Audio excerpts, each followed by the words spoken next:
নলবাৰী জয়ন্ত মল্ল বৰুৱা ডাঙৰীয়া সমষ্টি কিছু বিজেপি কৰ্মীখিনি জয়ন্ত মল্ল ডাঙৰীয়াৰ নিৰ্দেশ পায় তেওঁলোকে নিজৰ দলীয় কাম কাজবোৰ কৰিছে আৰু আমি নিজৰ দলৰ কাম কৰি আছোঁ। আজি আমি মুখ্যমন্ত্ৰীৰ লগত যুঁজি আছোঁ অসমৰ ৰাইজৰ ৰাজহুৱা সমস্যাৰ লৈ, খোৱা পানী লৈ, শিক্ষা লৈ, চিকিৎসা লৈ, বিজ্ঞানৰ লৈ, আৰ্থিক সংকট লৈ, বেমাৰী লৈ আৰু তেওঁলোকে যিবোৰ বিষয়লৈ আমাৰ লগত যুঁজি আছে সকলোৱে দেখা পাইছে। মই হিমন্ত বিশ্ব শৰ্মা ডাঙৰীয়াৰ লগত অসমৰ ৰাইজৰ হৈ যুঁজি যাম, যুঁজি আছিলোঁ আৰু ৰাইজে নিজে দেখিছে যে তেওঁ কোনকেইটা বিষয় লৈছে। আজি অসমৰ আইসকলৰ স্বাভিমানৰ ওপৰত তেওঁ যি আঘাত পেলালে আমি সেয়া হৈ আমি যুঁজি আছোঁ। শেষত গৈ ৰাইজে নিজে বিচাৰ কৰিব আৰু মই আশাবাদী অসমৰ ৰাইজৰ বিবেক শক্তিয়ে আমাক আগন্তুক দিনত মাৰ্গদৰ্শন দিব।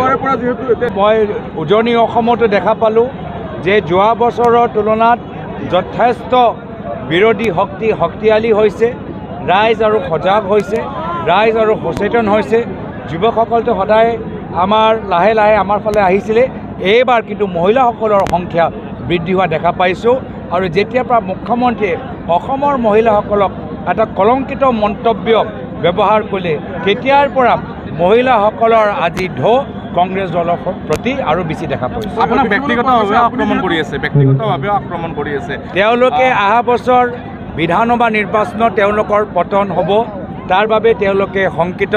তাৰ পিছত তেওঁলোকে ৰাইজৰ ওপৰত ইমান বছৰ যি অন্যায় অত্যাচাৰ কৰিলে ভৱিষ্যত কংগ্ৰেছ চৰকাৰ এটাকৈ তাৰ হিচাপ ল'ব। আপুনি যিহেতু আজি কংগ্ৰেছ কৰ্মীক যিমানে আপোনালোকে বাধা দিয়ক বা নিদিয়ক, আমাৰ কংগ্ৰেছ কৰ্মী আজি ৰাইজৰ পৰা যিমান মৰমৰ আশীৰ্বাদ পাইছে, পৰৱৰ্তী দিনত প্ৰত্যেক কংগ্ৰেছ কৰ্মী এজন কংগ্ৰেছ কৰ্মী বাঘৰ দৰে তেওঁলোকে নিৰ্বাচনী পথাৰত নামিব আৰু তেওঁলোকৰ কাম চাই ৰাইজে আৰু সাহস পাব। শেষত 1 মিনিট সময় এটা লৈছোঁ। আজি দিলীপ শইকীয়াই নলবাৰীত প্ৰচাৰ চলাইছে, তেখেতে অভিযোগ উত্থাপন কৰিছে আপুনি পাকিস্তানলৈ যোৱা বিষয়টোক লৈ। তেখেতে কৈছে গৈছে নে নাই, হয়তো হয় গৈছোঁ বা নাই যোৱা, এই বিষয়টো এটা স্পষ্ট কৰা। ময়ো জানিবলৈ বিচাৰিছোঁ যে মিণ্টু তামুলীৰ ওপৰত কিবা একশ্যন লৈছে নে নাই লোৱা।